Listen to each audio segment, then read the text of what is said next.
Welcome back to our channel. Hopefully आप सब अच्छे से होंगे और अपना ध्यान रख रहे होंगे। तो चलिए बुकिश 8.2 एक्सरसाइज के आज नेक्स्ट क्वेश्चन आपके साथ डिस्कस करते हैं। क्वेश्चन है the cost price of an article is 15,500। ये जो आर्टिकल है उसका कॉस्ट प्राइस है 15,500 rupees. 450 was spent on it's repairs.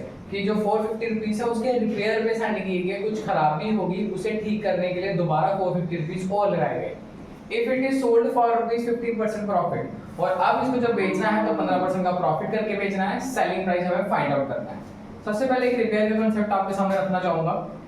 जो रिपेयर की कॉस्ट है वो कॉस्ट प्राइस में ऐड की जाती है और एक नया कॉस्ट प्राइस जनरेट होता है। एग्जांपल के लिए ले लेते हैं, अगर आप कोई चीज खरीदते हैं पुरानी, उसमें थोड़ा सा चीजें चेंज करवाते हैं, तो अगर आपको कोई पूछा जाता है कि आपको कितने की पड़ी, तो आप जिस प्राइस पे पहले खरीदी थी वो भी रखते हो साथ में, और जो आपने एडिशनल रिपेयर किया उसकी कॉस्ट के साथ में ऐड करते हो। तो मींस रिपेयर और नॉमिनल कॉस्ट प्राइस को ऐड ऑन करके आपका नया कॉस्ट प्राइस जनरेट होता है, जिस पे आप अब फर्दर ऑपरेशंस करोगे।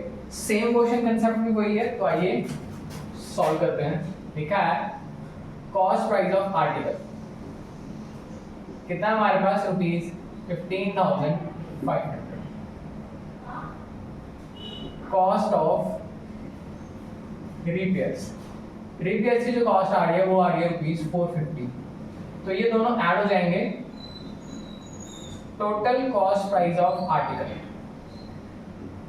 वो कितना आएगा हमारे पास, 15,500 प्लस 450, तो हमारे पास बनेगा 05915। ये न्यू यहाँ टोटल सीपी कह सकते हो। होपफुली याद है, कंसेप्ट आपको क्लियर है। एक पहले वाला सीपी दिया हुआ था 15,500, उसमें हमने रिपेयर करवाया, तो वो जो दोनों मिलके एक नया सीपी ऐड करेंगे, हमारे पास जनरेट करेंगे, जिसके ऊपर हम अपना फर्दर ऑपरेशंस करेंगे कि आगे हुआ क्या था। अब इसको बेचना है 15% प्रॉफिट पे। तो प्रॉफिट कितना दिया उसने हमें क्वेश्चन के अकॉर्डिंग, प्रॉफिट दिया और 15%, ये परसेंटेज है। हम इसको एग्जैक्ट वैल्यू निकालेंगे, तो एग्जैक्ट प्रॉफिट कैसे आएगा, एग्जैक्ट प्रॉफिट आपका आएगा 15/100 मल्टीप्लाई 1515950। 0 से 0 कटेगा। अब हम इसे फर्दर सॉल्व करेंगे, आएगा 2392.5। ये हमारा प्रॉफिट है। सबसे पहले हमने क्या किया, पहले वाले सीपी में रिपेयर से ऐड करके नया सीपी बनाया। उस नए सीपी पे 15% प्रॉफिट चाहिए, तो हमने 15% निकाला, तो ये हमारा 15% का प्रॉफिट आता है।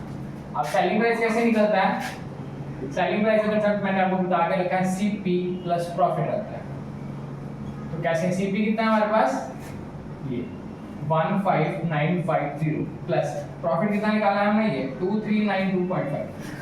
2392.5 और हम इसे ऐड करते हैं 15950.0052935 2 14 13 8 जो एसपी निकल के आ रहा है, फाइनल वो आ रहा है 18342.5।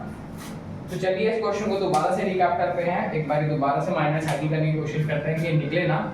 सबसे पहली चीज ये है कि अगर किसी चीज का कॉस्ट प्राइस दिया और जिसमें रिपेयर्स है, तो वो दोनों जुड़ के आपको एक नया प्राइस देंगे। वही केस था, सीपी था 15,500, 450 का रिपेयर, दोनों को ऐड किया, लास्ट निकल के आ रहा है कितना, 15,950। कैसे आया, पिछला कॉस्ट प्राइस और रिपेयर को ऐड करके। प्रॉफिट की बारी आती है, प्रॉफिट दिया था 15%, परसेंटेज का प्रॉफिट हम सॉल्व करते हैं, सॉल्व करके प्रॉफिट कितना आ रहा है 2392.5। अब लास्ट की कहानी जो उसने पूछा था सेलिंग प्राइस, वो कैसे निकलेगा, कॉस्ट प्राइस प्लस प्रॉफिट। यहाँ कॉस्ट प्राइस पिछला नहीं लेना है, जो ऐड करके निकाला था वो लेना है, जो ऐड करने वाला प्रॉफिट और दूसरा ऐड करने वाला सीपी और दूसरा वाला प्रॉफिट करके हमने टोटल इसका सेलिंग प्राइस आपके सामने रखा है, जो कि 15% प्रॉफिट निकलने के बाद आएगा।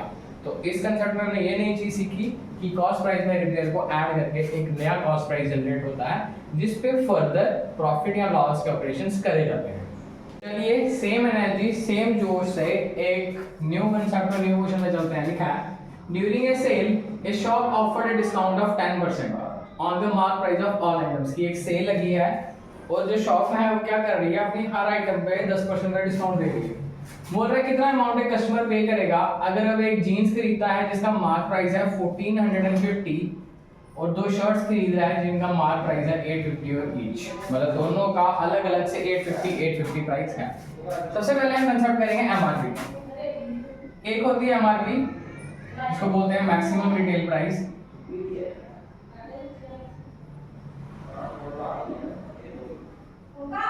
मैक्सिमम रिटेल प्राइस पे डिस्काउंट दिया जाता है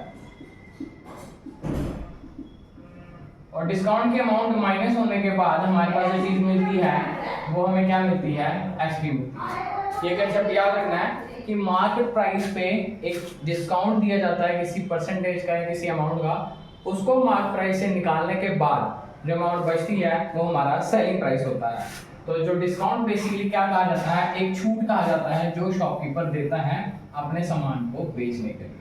तो वही कंसेप्ट है हमारे पास। यहाँ पे एक जीन्स का केस है और दो टी शर्ट का केस है। सबसे पहले हम लेंगे in case of jeans.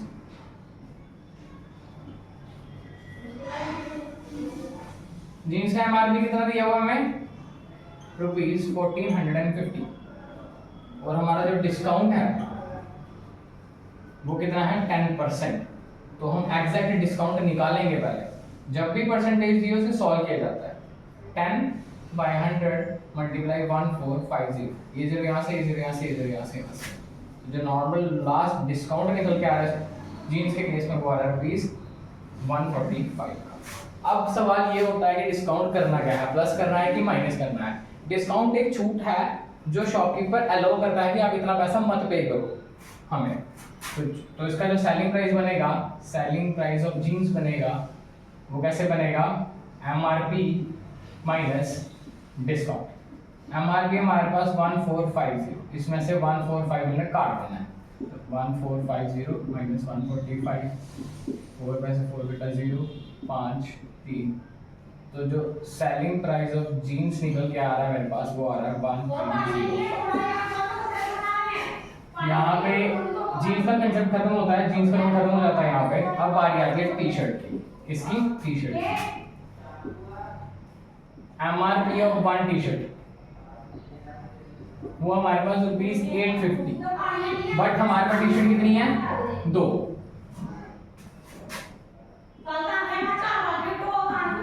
MRP of 2 T shirts ₹850 multiply 2 वो आ जाएगा ₹1700। ये आ गया हमारे पास एमआरपी ऑफ टी शर्ट। अब एमआरपी ऑफ टी शर्ट जब हमने निकाल लिया, इसके बाद हमने क्या करना है, डिस्काउंट। डिस्काउंट कितना दिया बच्चे, 10%। डिस्काउंट सॉल्व करेंगे वो आएगा 10/100 मल्टीप्लाई 1700, 101010। तो ₹170 का डिस्काउंट बन रहा है किस केस पे, शर्ट के केस पे। तो selling price of 2 T shirts वो आएगा हमारे पास 1700। तो पहले बिल बन रहा था 170 से कटवा दिया, तो इसको रिड्यूस करेंगे 1700 माइनस 170,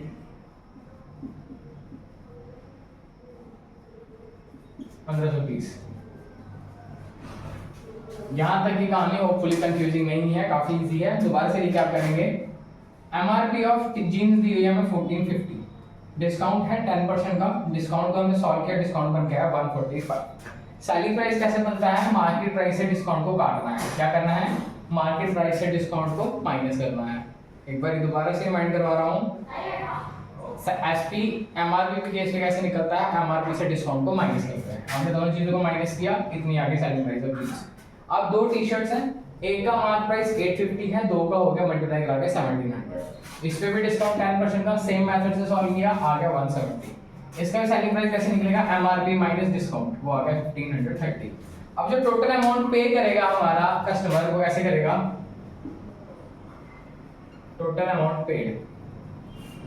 टी शर्ट का कितना बन रहा है, जीन्स का कितना बन रहा है 1305, इसका कितना बन रहा है 1530। तो ऐड करेंगे 1305 1530 5382।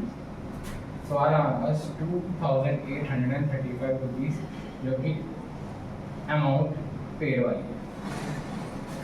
तो होपफुली इस क्वेश्चन में कोई डाउट नहीं होगा। क्वेश्चन लेंथी है तो एक बार दोबारा से माइंड सेटअप करने के लिए रिकैप करवा रहा हूँ। एमआरपी एक ऐसी प्राइस है जिसमें डिस्काउंट कुछ रखा जाता है और उसके बाद उसका सेलिंग प्राइस क्रिएट हो जाता है। सेम क्वेश्चन में एक पेयर ऑफ जीन्स था जिसका मार्केट प्राइस था 1450, डिस्काउंट बोला था 10% का, हमने डिस्काउंट सॉल्व किया, डिस्काउंट आया 145। अब जो उसका सेलिंग प्राइस बनेगा वो कैसे बनेगा, एमआरपी माइनस डिस्काउंट, दोनों वैल्यू को माइनस किया, यहाँ तक कि जीन्स की कहानी खत्म हो जाती है। टी शर्ट की बात यही है, MRP of one T shirt है 850, हमारे को 2 है तो 2 का आ गया 1700, इस पे 10% का डिस्काउंट लगेगा, रिड्यूस करके वैल्यू आ जाएगी 1530। अब जो कस्टमर पे करेगा वो ये रिड्यूस्ड वैल्यू पे करेगा क्योंकि उसे डिस्काउंट मिला है। तो पहली वैल्यू जीन्स की 1305, दूसरी वैल्यू हमारी आ गई टी शर्ट की 1530। तो ये क्या करेगा, टोटल हमारी जो अमाउंट बन के आ रही है जो कस्टमर ने पे करनी है वो है 2835। हम इस सीरीज को काफ़ी स्लो तरीके से आपके सामने रखने हैं ताकि आपको ज़्यादा टाइम ना लगे कवर करने में और आपकी अंडरस्टैंडिंग बिल्ड हो। आप सबसे एक ही रिक्वेस्ट है, चैनल और वीडियोस को ज़्यादा से ज़्यादा शेयर करें ताकि वैल्यूएबल कंटेंट नीडी स्टूडेंट्स के पास पहुंच सके। And thanks for watching.